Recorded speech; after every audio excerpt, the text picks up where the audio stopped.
June the 28th. No self-flagellation needed. Philosophy calls for simple living, but not for penance. It's quite possible to be simple without being crude. Seneca Moral Letters 5.5. No self-flagellation needed. Philosophy calls for simple living, but not for penance. It's quite possible to be simple without being crude.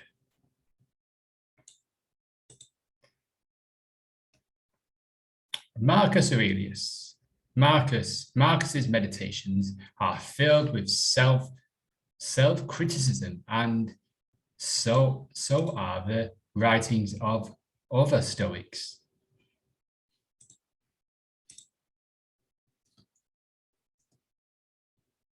It's important to remember, however,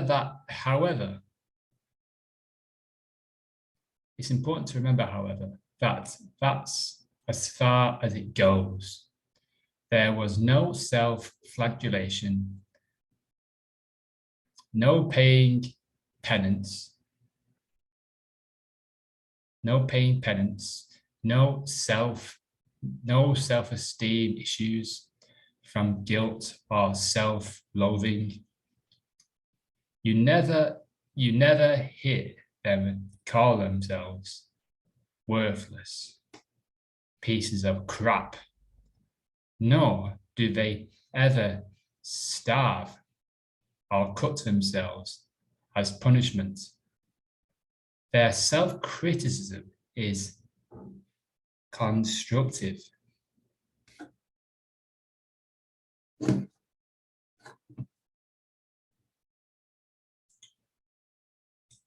Laying into yourself unduly, deriving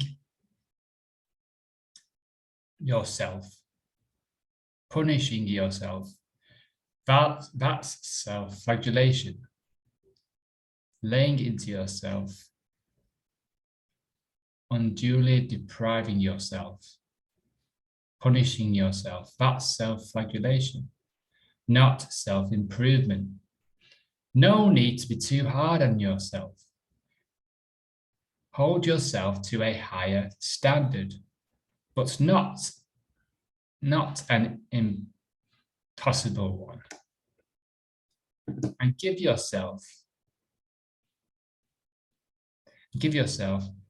and when you slip up, forgive yourself, and when you slip up, forgive yourself when you slip up.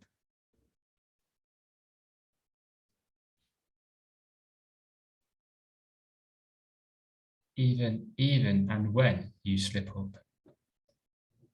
No self-flagellation needed.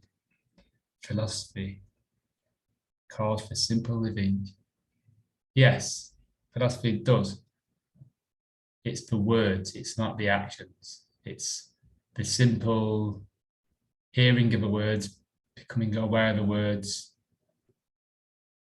reflecting and contemplating, going in,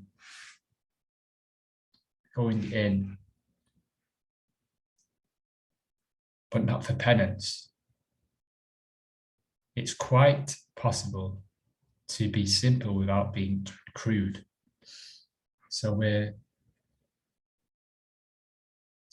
don't need to punish ourselves. We don't need to be hard on ourselves.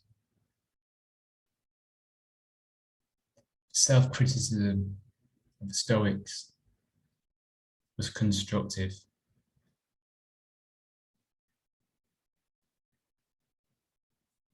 No.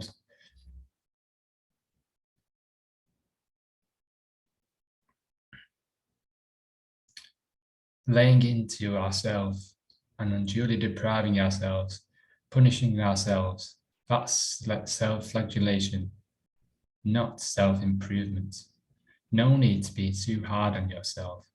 Hold yourself to a higher standard, but not an impossible one. So know where you're at.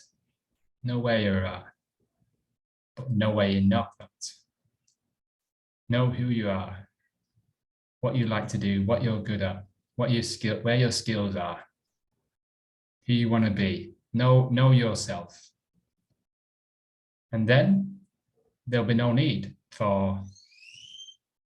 questions of, do I hold myself here lower, or you will know and act on that. Make choices based on that, in alignment with that. Who you are. Find out who you are through these words, these simple words.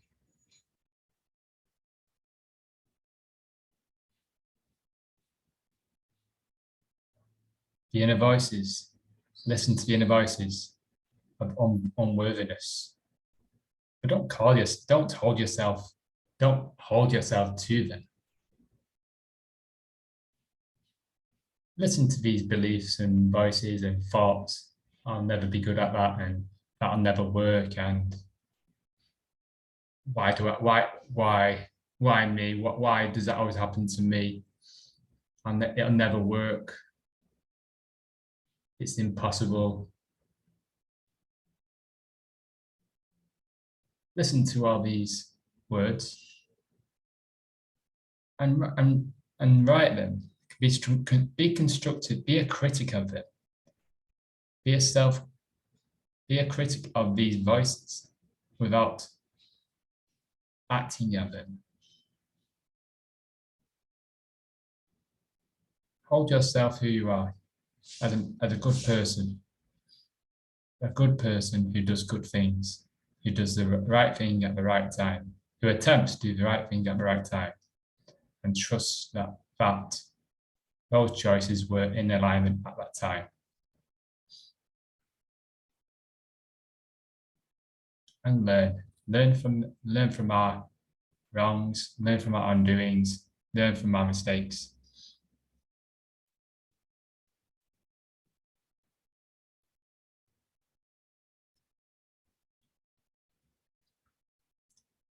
So there we go. That's today.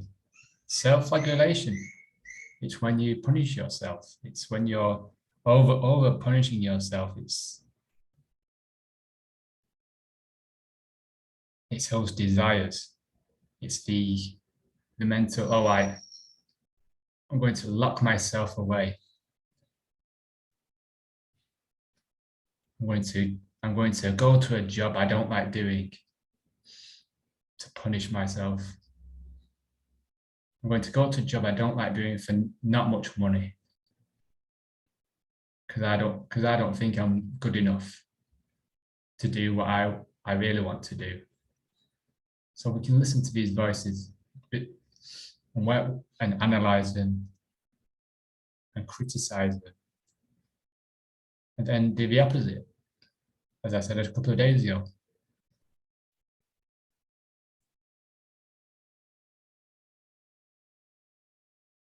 Know who you are. Know thyself. Move with that.